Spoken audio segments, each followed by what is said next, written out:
اس سے پہلے جو بات چل رہی تھی سورہ بقرہ کی، اس آیت پر گفتگو ہوئی جس آیت میں حضرت شمویل علیہ السلام نے بنی اسرائیل کو جو کہا تھا ان کے عریضے پر کہ ان لوگوں نے کہا تھا شمویل سے کہ اگر آپ نبی ہیں تو ایک بادشاہ مقرر کر دیں جس کی قیادت میں ہم لوگ قوم جالوت سے مقابلہ کریں۔ قوم جالوت یہ قوم عمالقہ میں سے، جس قوم سے فرعون تھا اسی میں سے یہ لوگ تھے، اور یہ لوگ فلسطین اور مصر کے بیچ میں دریائے روم کے کنارے آباد تھے اور بڑا ظلم کر رہے تھے، بڑی زیادتی کر رہے تھے بنی اسرائیل پر۔ تو بنی اسرائیل نے کہا کہ ایک بادشاہ مقرر کر دیں جس کے ذریعے سے ہم لوگ ان کی قیادت میں ان سے جنگ کریں۔ تب حضرت شمویل علیہ السلام نے کہا اللہ تبارک و تعالیٰ کا جیسا پیغام ہوگا ویسے تم لوگوں کو بتا دیا جائے گا۔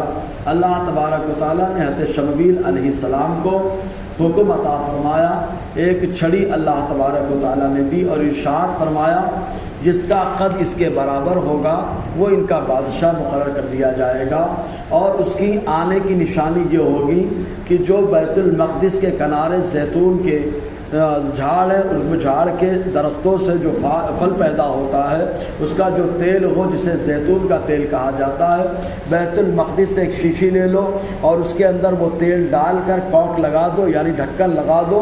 جب وہ آئے گا تو خود بخود تیل جوش مارے گا، ایسا جوش مارے گا کہ ڈھکن دور جا کے گرے گا۔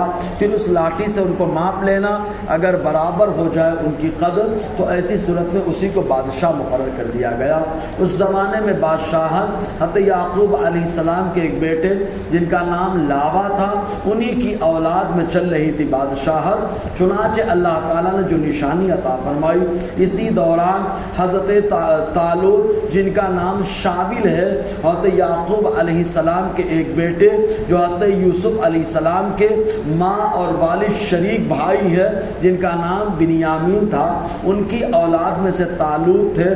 چنانچہ حضرت طالوت جو بہت درازی قدر اور بدن کی مضبوطی کی وجہ سے ان کو طالوت کہا گیا۔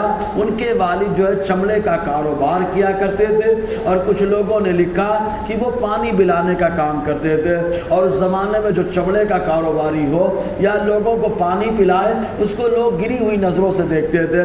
بہرکیف تو حضرت طالوت کے والد یہ کام کیا کرتے تھے۔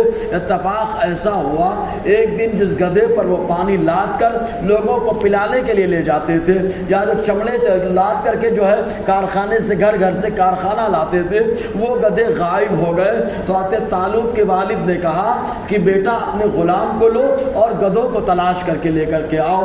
چنانچہ وہ تلاش کرنے کے لیے نکلے، اور جب راستے میں پہنچے تو انہوں نے دیکھا حضرت شمویل علیہ السلام کا گھر پڑتا ہے۔ تو حضرت طالوت کے غلام نے کہا یہ اللہ کے نبی ہے، انہی سے چل کے پوچھ لیتے ہیں ہمارے گدھے کہاں ہیں، کیوں پریشان ہو، وہ ہمیں بتا دیں گے۔ چنانچہ یہ لوگ جو ہے دونوں حضرت شمویل علیہ السلام کے پاس ان کے گھر میں گئے، اور گھر میں جا کر کے جیسے ہی بیٹھے سلام کلام ہوا، اس کے بعد شمویل علیہ السلام نے اس شیشی کو دیکھا جس میں زیتون کا تیل بھرا ہوا تھا۔ وہ تیل جوش مارنے لگا جس کی وجہ سے ڈھکن دور جا کر کے گرا۔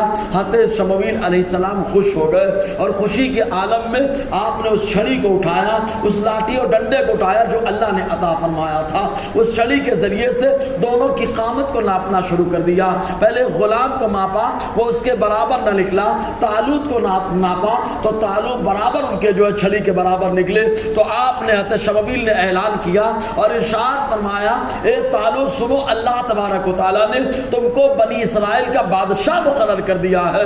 تو اچانک یہ خوشخبری ملی تو وہ ایک دم گھبراہٹ کے عالم میں پوچھتے ہیں لوگ ہمیں بادشاہ کیسے مانیں گے، جبکہ میرا تعلق اس گھرانے سے جو چمڑے کا کاروبار کرتا ہے، جبکہ میرا تعلق اس گھرانے سے ہے جس گھرانے کا معاملہ پانی پلانے سے ہوتا ہے۔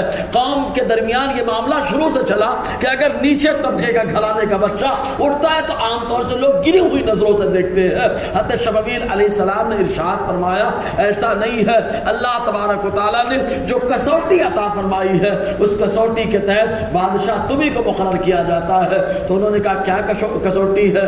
حضرت شمویل شبیل نے کہا دیکھو یہ شیشی، اس کے بارے میں اللہ تعالیٰ نے مجھ سے فرمایا کہ جیسے ہی جو بادشاہ ہے وہ آئے گا تو یہ جوش مارے گا تیل، اور اس کے بعد پریشر کی وجہ سے ڈھکن کھل جائے گا، دور گرے گا، تو یہ لاٹھی اور ڈنڈے کے ذریعے سے ناپ لینا، جس کا قد اس کے برابر آ جائے تو وہ جو ہے بادشاہ مقرر کر دیا جائے گا۔ میں نے سب کو دیکھا، کوئی جو ہے اس کا اہل نہ نکلا، لیکن جب تم آئے تو شیشی نے جوش مارنا بھی شروع کر دیا، ڈھکن بھی دور جا کے گرا، اور اس چھڑی کے تم برابر بھی ہو گئے۔ طالوت نے جب یہ سنا تو سننے کے بعد ٹھیک ہے، کہا آپ نبی، آپ جو فیصلہ دے میں اس پر راضی ہوں۔ چنانچہ ان کو لیا اور لے جا کر کے بنی اسرائیل کے پاس گئے اور ارشاد فرمایا اے بنی اسرائیل کے لوگوں سنو، اللہ تعالیٰ نے طالوت کو تمہارا بادشاہ مقرر کر دیا ہے۔ اب دوسرے گھرانے کے ہیں، وہ بنیامین کی اولاد میں سے ہے اور بادشاہ لاوا کی اولاد میں چل رہی ہے، تو ان لوگوں نے اعتراض کر دیا یہ کیسے ہمارے بادشاہ ہو سکتے ہیں، ارے ہم لوگ زیادہ بادشاہت کے حقدار ہیں۔ اب یہ انہوں نے کیوں کہا تھا؟ تعجب کے طور پہ کہا، جیسے کہ اللہ تعالیٰ نے جب حضرت آدم علیہ السلام کی خلافت کا اعلان کیا تو فرشتوں نے کہا ہم زیادہ حقدار ہیں، ہمیں اللہ تیری پاکی بولتے ہیں، انسان زمین میں خونریزیہ فساد برپا کرے گا، تو ان لوگوں نے حیرانی کے طور پر کہا تھا۔ تو ویسے ان لوگوں نے حیرانی کے طور پر کہا کہ لاوا کی اولاد سے ہم ہیں، بادشاہ اسی نسل میں ہے، اور یہ بنیامین کی اولاد میں سے یہ کیسے بادشاہ ہو سکتے ہیں؟ اور یا تو ان لوگوں نے نبی کا فرمان اور اللہ تعالیٰ کے حکم کا انکار کر دیا، جس کی وجہ سے دائرہ اسلام سے نکلے۔ بعد میں ان لوگوں نے توبہ کی، جن لوگوں نے مانا ان کی تعداد 313 بتائی گئی، یہی 313 غالب رہے۔ بہرکیف تو اللہ تعالیٰ ارشاد فرماتا ہے وقال لهم نبيهم ان اللہ قد بعث لكم طالوت ملکا، اور کہا ان سے ان کے نبی نے بے شک اللہ نے بھیج دیا ہے تمہارے لیے طالوت کو ملکن بادشاہ بنا کر کے۔ طالوت نام شاول تھا، درازی قامت کی وجہ سے ان کو طالوت کہا گیا۔ جیسے ایک صحابی ہے جن کا نام خرباق تھا اور ان کے ہاتھ بڑے لمبے لمبے ہاتھ تھے، تو ان کو آقا علیہ السلام نے ذوالیدین کہا تھا۔ انہی کا واقعہ پیش آیا تھا کہ ظہر کی نماز میں حضور نے 2 رکعت پہ سلام پھیر دیا، جیسے ہی سلام پھیرا تو حضرت خرباق ذوالیدین کہتے ہیں اللہ کے نبی صلی اللہ علیہ وسلم کیا نماز میں کمی کر دی گئی ہے یا ام نسیت یا آج سے نسیان کا معاملہ ہوا؟ حضور نے فرمایا دونوں میں سے کچھ نہیں ہوا، کیونکہ میں بھولتا نہیں، اور دوسری بات نماز کم بھی نہیں کی گئی۔ یہ تو تعلیم امت کے لیے ہے کہ اگر نماز میں کمی بیشی ہو جائے تو وہ کیا کرے۔ بہرکیف تو طالوت ان کا لقب پڑ گیا۔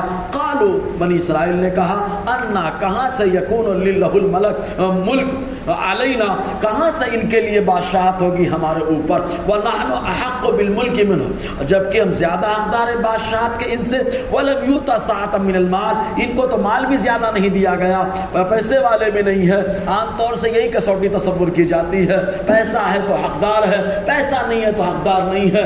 حقدار وہ پیسے والا ہوتا ہے جو ابو بکر جیسا جذبہ لے کر کے پیسہ رکھتا ہے، حقدار وہ پیسے والا ہوتا ہے جو حضرت عثمان غنی جیسا پیسہ لے کر کے جو آگے بڑھتا ہے، اور اگر ابو جہل جیسا پیسہ ہو تو وہ حقدار نہیں ہوتا، فرعون جیسا پیسہ ہو تو وہ حقدار نہیں ہوتا ہے، جس کا جذبہ اچھا ہوتا ہے وہ حقدار بھی ویسا ہوتا ہے۔ تو ان لوگوں نے کہا پیسہ بھی، مال میں بھی وسعت ان کو نہیں دی گئی۔ تو حضرت شمویل نے کہا کہا ان اللہ صفاہ علیکم، بے شک اللہ نے انہیں تم پر چن لیا ہے، وزادہ بسطا فی العلم والجسم، اور اللہ نے مال میں کشادگی نہیں رکھی بظاہر، لیکن ان کو اللہ تعالیٰ نے کشادگی دی ہے علم میں، جسم میں، ان کے پاس علم زیادہ ہے اور مضبوط بدن بھی ہے۔ لڑائی کے لیے علم اور ہوشیاری چاہیے، اور مقابلہ کرنے کے لیے جسم مضبوط چاہیے۔ واللہ یؤتی ملکہ من یشاء، اور اللہ تعالیٰ اپنی بادشاہت جسے چاہتا ہے اسے دیتا ہے۔